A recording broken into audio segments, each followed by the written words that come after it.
तो अब हम बात करेंगे वर्क कल्चर की। देखो, इस पे भी सवाल जो हैं वो बहुत ही डायरेक्ट आते हैं, स्ट्रेट फॉरवर्ड आते हैं। तो again you need to remember the definition, उसके कुछ की aspects, utility, relevance, how to improve, what are the issues and a conclusion. इस तरीके से आप कर सकते हैं। एक बार स्टार्टअप का वर्क कल्चर भी पूछा गया था यूपीएससी में कि वहाँ का जो वर्क कल्चर है वो कैसा होना चाहिए और हाउ यू विल इंश्योर कि वो हेल्दी वर्क कल्चर वहाँ पे मेंटेन कर सकते हैं। सो इस तरह के कई बार थोड़े डायनामिज्म के साथ भी सवाल बन जाते हैं। So you have to prepare for that. जो इनिशियल वीडियोस हैं जहाँ पे हमने डिस्कस किया था कि अगर डायनामिक क्वेश्चन आते हैं जिसमें स्टैटिक टॉपिक है बट कॉन्टेक्स्ट डायनामिक है तो उसको कैसे एड्रेस करना, उसको आप एक बार देख सकते हैं। तो बेसिक्स हम यहाँ पे कवर कर लेंगे। Again focus on the mnemonics, keywords को याद करने में फोकस कीजिएगा, that can help a lot. So work culture का मतलब क्या होता है? इट्स अ कलेक्शन ऑफ या some of attitudes, believe and behaviour that make up the regular atmosphere in a work environment.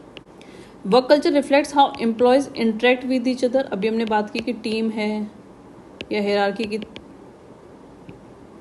पे फोकस रहता है।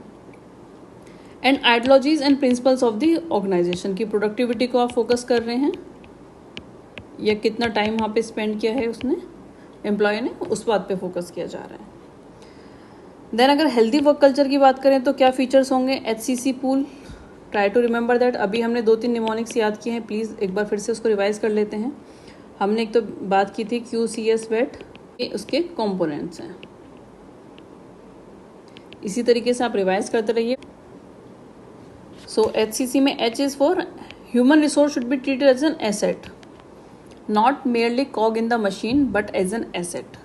कॉर्डियल एनवायरनमेंट होगा, कोऑर्डिनेशन ऑफ कॉपरेशन पे बात की जाएगी। करेक्टिव एंड प्रोग्रेसिव अप्रोच होगी with respect to appraisal system. सिर्फ फॉल्ट फाइंडिंग नहीं है कि आप अच्छा काम नहीं कर रहे हैं निकल जाइए, व्हाट शुड बी देयर। अगर आप अच्छा काम नहीं कर रहे हैं, what are your other potentials, उन पे बात की जानी चाहिए। देन प्रोफेशनलिज्म होगा, इम्पार्शलिटी रहेगी, non partisanship, neutrality, both merit and efforts are recognised and rewarded. No personalization of the issues.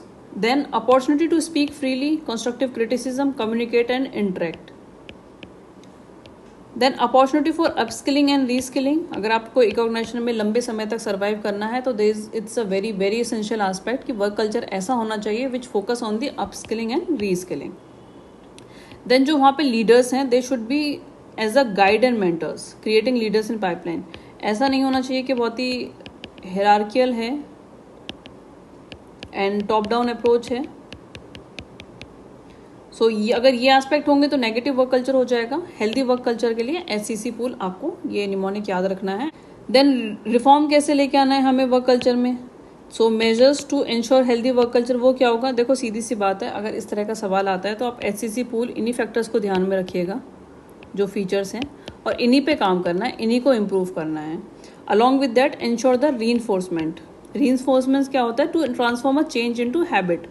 जब तक हम किसी चीज़ को रीइंफोर्स नहीं करेंगे तो वो हैबिट में ट्रांसफॉर्म नहीं होगा। हैबिट नहीं बनेगी तो कल्चर कैसे ही बन जाएगा।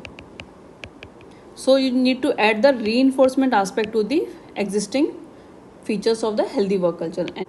पब्लिक एडमिनिस्ट्रेशन में अगर बात करें तो क्या फीचर्स होंगे? मैक्स वेबर की ब्यूरोक्रेसी के जो फीचर होते हैं फॉर्मलाइज सिस्टम में, that should be the similar. उसके अनइंटेंडेड कॉन्सिक्वेंस क्या होते हैं ऑन वर्क कल्चर?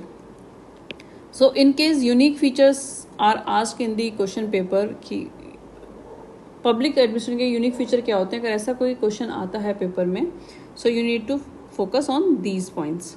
सबसे पहले हायरार्की की बात करते हैं। मैनेजमेंट पे हायरार्की, इसका इम्पैक्ट क्या आता है? ओबीडियंस की ज़्यादा बात की जाती है, ओवर पर्पस, गोल डिस्प्लेसमेंट हो जाता है। Then procedural regulatory rule centering functioning होती है, ये ब्यूरोक्रेसी का एस्पेक्ट है। इसका नेगेटिव इम्पैक्ट क्या आता है? Red tapism, delay in the decision making, discourage innovativeness, business as usual वो चलता ही रहता है। देन ये बात करते हैं इम्पर्सनल की, तो उससे क्या होता है? Law over compassion. Legal rational basis होना चाहिए डिसीजन मेकिंग का, ये ब्यूरोक्रेसी की हम बात करते हैं। इसका इम्पैक्ट क्या आता है? Not feasible and practical to follow in certain scenarios. Subjective objectivity की जहाँ रिक्वायरमेंट होती है और हम उसे फॉलो नहीं कर पाते हैं तो वहाँ पे क्या होगा? Policy paralysis. Then merit based recruitment की बात होती है तो efficiency over integrity is emphasized. उससे क्या? Then why we need healthy work culture in administration, उससे फ़र्क क्या पड़ेगा अगर फील्ड पे जो हमारी अप्रोचेज हैं, जो रिक्वायरमेंट है, जो पर्पस है, वो रिजॉल्व हो जाते हैं, तो we should not be concern with the work culture. तो हेल्दी वर्क कल्चर होगा तो उसके पॉजिटिव इम्पैक्ट क्या आएंगे, कंटेंटेड एंड प्रोडक्टिव एम्प्लॉयज़ होते हैं, उससे क्या होगा, क्वालिटी डिलीवरी ऑफ सर्विस होगी, सो पब्लिक ट्रस्ट बिल्ड होगा, एंड विच इज़ की for the effective implementation of law and rule. अगर जनता का भरोसा है किसी एक पर्टिकुलर पॉलिसी में तो उसको इम्प्लीमेंट करना बहुत आसान हो जाएगा। Then healthy work culture also fuels the innovativeness and optimum use of resources. India वैसे ही is a country with scarce resources, ऐसे में this is very important. Then healthy work culture is also provides a cushion during hard time, for example disaster management और pandemic situation. India में जो work culture है, how it is different from west, ये UPSC का previous year का question है। So सबसे पहले तो quantity versus quality. Indians focus more on quantity of time spent in work rather than quality of work, ये भी हमने ऊपर डिस्कस किया था। Then individuality versus hierarchy, west में इंडिविजुअलिटी पे फोकस किया जाता है, calling by their first name, only work related task, lesser interpersonal skill, bonding are prevalent in west unlike India. India में हियरार्किकल है। देन एम्बियंस, जो ऑफिस स्ट्रक्चर जो होता है, west takes work place as a place of recreation, fun, innovation and creativity,